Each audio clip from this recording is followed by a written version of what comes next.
ഇന്നത്തെ വീഡിയോ കുറച്ച് അപ്കമിങ് മോഡൽസിനെ പറ്റിയിട്ടാണ് പറയാൻ പോകുന്നത്. മെയിനായിട്ട് ഇലക്ട്രിക് സ്കൂട്ടർ, ബൈക്കുകൾ, ഫ്ലെക്സിബിൾ ബൈക്കുകളൊക്കെയാണ് ഡിസ്കസ് ചെയ്യുന്നത്. നമ്മളിപ്പോഴത്തെ ഒരു സിറ്റുവേഷൻ നോക്കുകയാണെങ്കിൽ പെട്രോളിൻ്റെ റേറ്റൊക്കെ കൂടി ഇപ്പോൾ ഏകദേശം ഒരു 115 രൂപയോളം, ഒരു ലിറ്ററിന് അത്രയും റേറ്റോളം വന്നു. വാർ ഇഷ്യൂസിൻ്റെ എഫക്റ്റാണ് ഇത്രയും പ്രൈസ് കൂടാൻ ഇടയാക്കിയത്. പക്ഷേ ക്രൂഡ് ഓയിലിൻ്റെ പ്രൈസ് ആണെങ്കിൽ നോർമൽ റേറ്റിലേക്ക് എത്തിയിട്ടുണ്ടെങ്കിലും പെട്രോളിങ്ങിൻ്റെ പ്രൈസ് അവർ കുറക്കുന്നില്ല. ഇനി പെട്രോളിൻ്റെ കാര്യം അങ്ങനെ തന്നെയാണ്, പ്രൈസ് കൂടുന്നല്ലാണ്ട് കുറയില്ല. ഇത് ഒരുപാട് പേർക്കാണ് എഫക്റ്റ് ചെയ്യാൻ പോകുന്നത്, പ്രത്യേകിച്ച് ഡെയിലി യൂസിനൊക്കെ ബൈക്കും സ്കൂട്ടറൊക്കെ എടുത്തു പോകുന്ന ആൾക്കാർക്കൊക്കെ. അതുകൊണ്ട് തന്നെ പല പേരും ഒരു സെക്കൻഡ് ഓപ്ഷനായിട്ട് ഇലക്ട്രിക് സ്കൂട്ടറുകളും ബൈക്കുകളൊക്കെ നോക്കി നടക്കുകയാണ്. ഇത് മാത്രമല്ല, വേറൊരു കാര്യം എന്താണെന്ന് വെച്ചാൽ എഥനോളിൻ്റെ കണ്ടൻറ്റും ഓൾറെഡി കൂട്ടി വരികയാണ്. ഇപ്പം E20 ആണെങ്കിൽ E30 അടുത്ത് തന്നെ വരും. E85 മോഡൽ വരെ ഇപ്പോൾ കമ്പനികൾ ഇറക്കി തുടങ്ങി. അതിൻ്റെ ഒരു പ്രശ്നങ്ങളാണെങ്കിൽ മറ്റൊരു സൈഡിലുണ്ട്. അപ്പോൾ എഥനോളിൻ്റെ കാര്യം എല്ലാവർക്കും അറിയായിരിക്കും. എഥനോൾ കുറച്ച് നമുക്ക് എഫക്റ്റീവായിട്ടുള്ള കാര്യം തന്നെയാണ്, പ്രത്യേകിച്ച് പൊല്യൂഷൻ കൺട്രോളൊക്കെ വെച്ച് നോക്കുമ്പോൾ. പെട്രോൾ കത്തി പുറത്തേക്ക് വരുന്ന കാർബൺ മോണോക്സൈഡിൻ്റെ അളവിനേക്കാൾ എത്രയോ ബെറ്റർ ആയിരിക്കും ഈ ഒരു എഥനോൾ കത്തി പുറത്തേക്ക് വരുന്ന വായു. ഇതുകൊണ്ട് പോസിറ്റീവ് ഉണ്ടെങ്കിലും മറ്റൊരു സൈഡിൽ ഒരുപാട് നെഗറ്റീവ് ഉണ്ട്. പ്രത്യേകിച്ച് ബൈക്ക് യൂസറും 2 വീലറൊക്കെ യൂസ് ചെയ്യുന്നവർക്ക് ഒരുപാട് മെയിൻ്റെനൻസും ഒരുപാട് കംപ്ലയിൻസൊക്കെ വരുന്നുണ്ട്. നമുക്ക് ചെയ്യാൻ പറ്റുന്ന കാര്യം ഇനി വരാൻ പോകുന്ന എഥനോൾ ബൈക്കുകൾ എടുക്കുക എന്നുള്ള കാര്യമാണ്. E85 വരുന്ന എഥനോൾ ബൈക്കുകൾ എടുക്കുക. അപ്പോൾ നിങ്ങൾക്ക് ഇഷ്ടപ്പെട്ട ഇലക്ട്രിക് ബൈക്കുകൾ എടുക്കുക. അപ്പോൾ ഏതൊക്കെയാണ് നമുക്ക് ഇലക്ട്രിക് സ്കൂട്ടറുകളും ബൈക്കുകളും എഥനോൾ മോഡലൊക്കെ ഏതൊക്കെയാണെന്ന് പരിശോധിക്കാം. ഫസ്റ്റത്തെ മോഡൽ ഏതറിൻ്റെ EL പ്ലാറ്റ്ഫോമിൽ വരുന്ന ഒരു സ്കൂട്ടറാണ്. കുറച്ചും കൂടി അഫോർഡബിൾ പ്രൈസിങ്ങിലാണ് വണ്ടി ലോഞ്ച് പ്ലാൻ ചെയ്തേക്കുന്നത്. നല്ലൊരു റൈഡ് റേഞ്ചും പുതിയ സോഫ്റ്റ്വെയർ ഫീച്ചറും പുതിയ ഫാസ്റ്റ് ചാർജറിങ്ങൊക്കെ വണ്ടിയിൽ എക്സ്പെക്റ്റ് ചെയ്യാം. ഇതിൻ്റെ ബാറ്ററി ഡീറ്റെയിൽസ് ഒന്നും ഇതുവരെയായിട്ട് പുറത്തു വിട്ടിട്ടില്ല. ഏകദേശം ഒരു റൈഡ് റേഞ്ച് കിട്ടാൻ പോകുന്നത് ഒരു 120 അല്ലെങ്കിൽ 150 കിലോമീറ്റർ റേഞ്ചിലേക്കായിരിക്കും. പിന്നെ ഫീച്ചേഴ്സായിട്ട് TFT ഡിസ്പ്ലേ, നാവിഗേഷൻ, പിന്നെ OTA അപ്ഡേറ്റ്സ്, ഫാസ്റ്റ് ചാർജറിങ് ഒക്കെ ഈ ഒരു മോഡൽ ഉണ്ടാവും. രണ്ടാമത്തേത് സുസുക്കിയുടെ ബർഗമാൻ്റെ EV ആണ്. നമുക്കറിയാം ബർഗമാൻ എന്ന് പറയുന്നത് ഒരു മാക്സി സ്കൂട്ടറാണ്.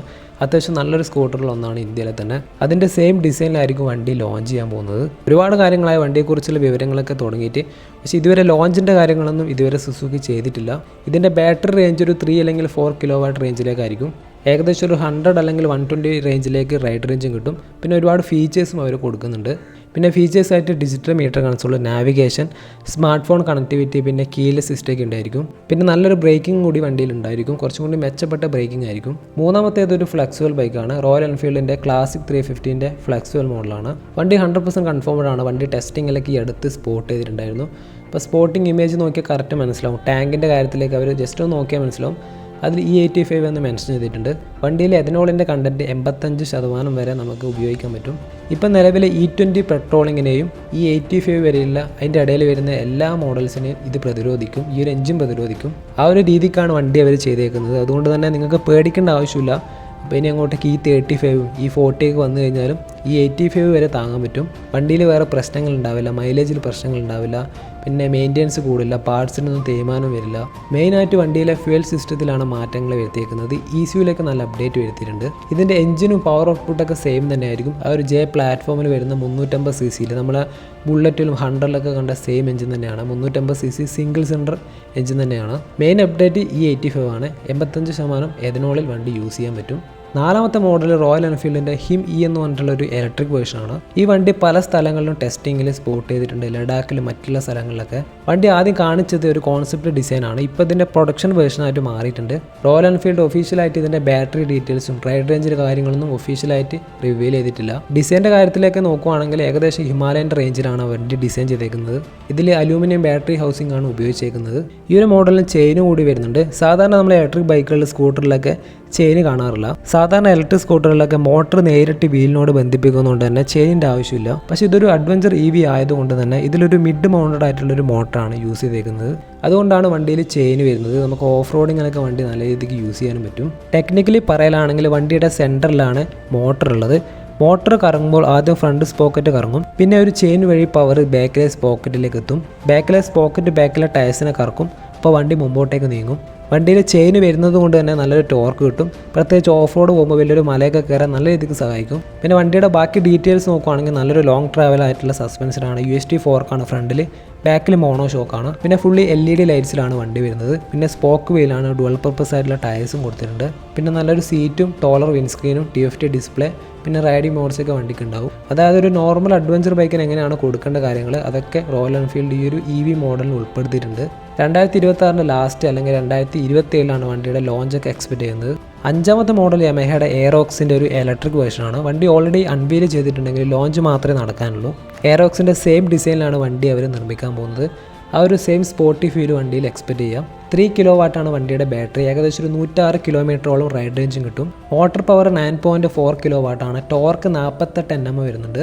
4 റൈഡിംഗ് മോഡ്സ് വരുന്നുണ്ട്. എക്കോ പവർ, പിന്നെ ബൂസ്റ്റ് മോഡൊക്കെ വണ്ടിയിലുണ്ടാവും. പിന്നെ ഫീച്ചേഴ്സ് ആയിട്ട് TFT display, traction control, ABS, smart phone connectivity, പിന്നെ റൈഡിംഗ് മോഡ്സൊക്കെ ഉൾപ്പെടുത്തിയിട്ടുണ്ട്. ഇതും 2026 എൻഡിങ്ങിലോ അല്ലെങ്കിൽ 2027 ലോഞ്ച് എക്സ്പെക്ട് ചെയ്യാം. ലിസ്റ്റിലെ 6ാമത്തെ മോഡൽ TVSൻ്റെ റൈഡർ 125ൻ്റെ ഫ്ലെക്സിബിൾ മോഡലാണ്.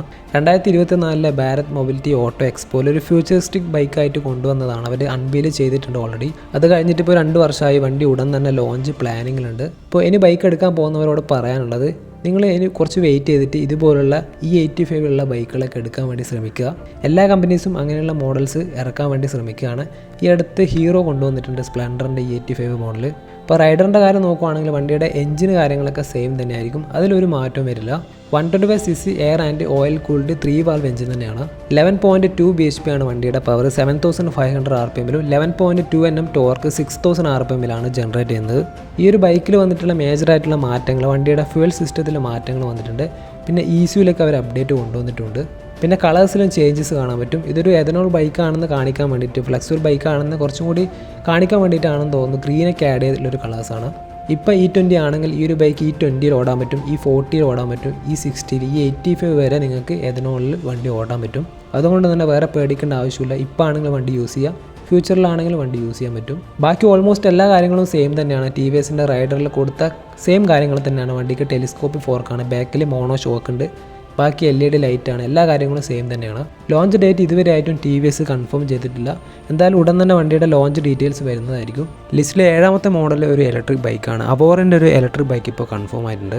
ലോഞ്ചിന് മുമ്പായി തന്നെ വണ്ടിയുടെ ഒഫീഷ്യൽ ടീസറും അവർ പുറത്തുവിട്ടിട്ടുണ്ട്. വണ്ടി ഉടൻ തന്നെ ലോഞ്ച് ഉണ്ടാവും. ഡിസൈൻ നോക്കുകയാണെങ്കിൽ വണ്ടി ഒരു സ്ട്രീറ്റ് ഫൈറ്റർ ലുക്കിലാണ് കാണാൻ പറ്റുന്നത്. ഒരു 150 to 200cc ബൈക്കിൻ്റെ ഒരു ലുക്കാണ് ഏകദേശം. ഫ്രണ്ടിൽ നോക്കുകയാണെങ്കിൽ LED ലൈറ്റ് കൊടുത്തിട്ടുണ്ട്, LED DRലും വരുന്നുണ്ട്. പിന്നെ വണ്ടിയുടെ സീറ്റിൻ്റെ സൈഡിലേക്ക് നോക്കുകയാണെങ്കിൽ ഒരു സ്പ്ലിറ്റഡ് സീറ്റുമാണ്. പിന്നെ ബാക്കത്തെ ടൈൽ സെക്ഷൻ്റെ ഡിസൈനൊക്കെ അത്യാവശ്യം നല്ല രീതിക്ക് തന്നെ അവർ ചെയ്തേക്കുന്നുണ്ട്. പിന്നെ വണ്ടിക്ക് ഗ്രാബ് റെയിലൊക്കെ വരുന്നുണ്ട്. നമുക്ക് ഫാമിലി യൂസിനൊക്കെ അത്യാവശ്യം നല്ല കംഫർട്ടബിൾ ആയിട്ട് കൊണ്ടുപോകാൻ പറ്റും. അത്യാവശ്യം നല്ലൊരു മസ്കുലാരിറ്റി വരുന്ന ടാങ്കുമാണ് വണ്ടിക്ക് അവർ കൊടുത്തേക്കുന്നത്.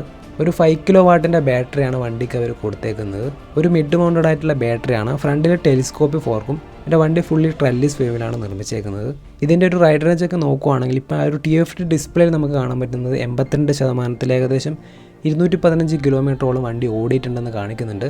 അപ്പോൾ ഒരു ഫുൾ ചാർജിൽ ഒരു 250 തൊട്ട് 260 വരെ നമുക്ക് റൈഡ് റേഞ്ചും കിട്ടും.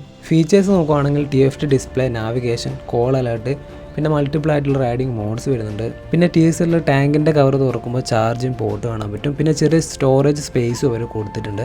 വണ്ടിയുടെ പ്രൈസ് ഒന്നും ഇതുവരെ ആയിട്ടും പുറത്തു വിട്ടിട്ടില്ല. എന്തായാലും ഒരു എക്സ്പെക്റ്റഡ് എക്സ്ഷോറൂം പ്രൈസ് ഒരു 1.5 ലാഖാണ് എക്സ്ഷോറൂം. ഇത്രയും ഇലക്ട്രിക് ബൈക്കുകളും സ്കൂട്ടറും ഫ്ലെക്സിബിൾ ബൈക്കാണ് നമ്മൾ ഈ ഒരു വീഡിയോയിൽ പറഞ്ഞിട്ടുള്ളത്.